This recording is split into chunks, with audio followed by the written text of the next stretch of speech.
नमस्कार। रेडी हो जाएं 5 सेकंड में डिक्टेशन के लिए।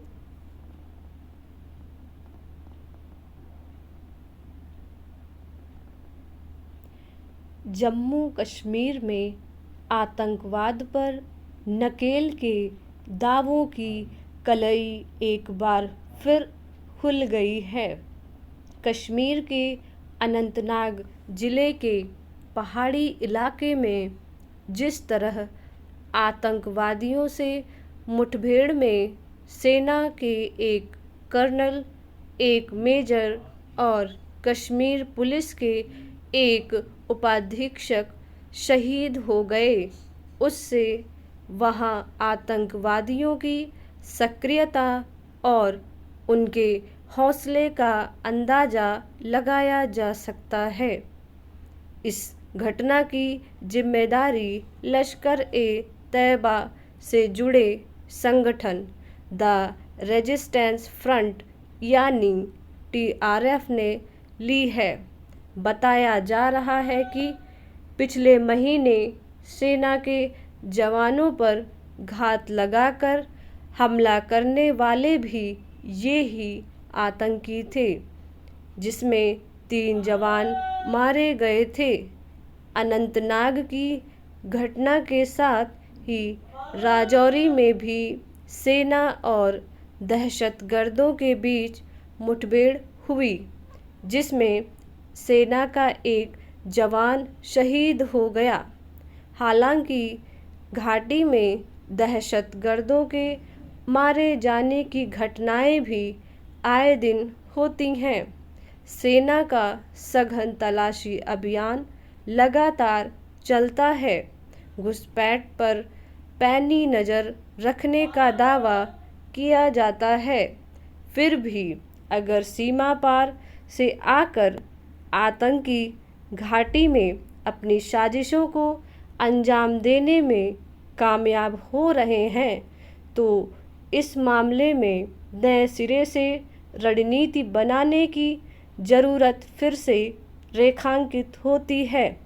घाटी में दहशतगर्दी को नेस्तनाबूद करने के इरादे से पिछले करीब 9 वर्षों से सघन तलाशी अभियान चलाया जा रहा है। उसमें आतंकवादियों और उन्हें संरक्षण प्रश्रय देने वालों के ठिकानों की पहचान की जाती रही है। दहशतगर्दी को वित्त पोषण करने वालों पर नकेल कसने के दावे किए जाते रहे हैं। सीमा पार से घुसपैठ रोकने की हर कोशिश की जाती है। जम्मू कश्मीर का विशेष दर्जा खत्म होने के बाद लंबे समय तक वहां संचार माध्यम ठप रहे, लोग घरों में बंद रहें, भारी संख्या में सेना तैनात की गई थी।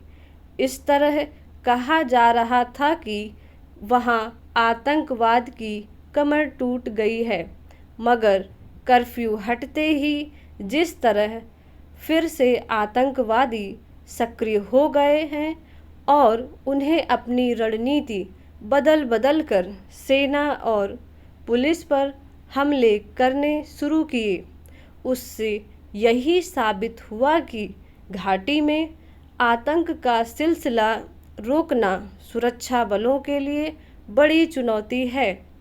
सबसे चिंताजनक बात यह है कि अब फिर से आतंकी संगठन घाटी के युवाओं को हथियार उठाने को तैयार करने में कामयाब हो रहे हैं।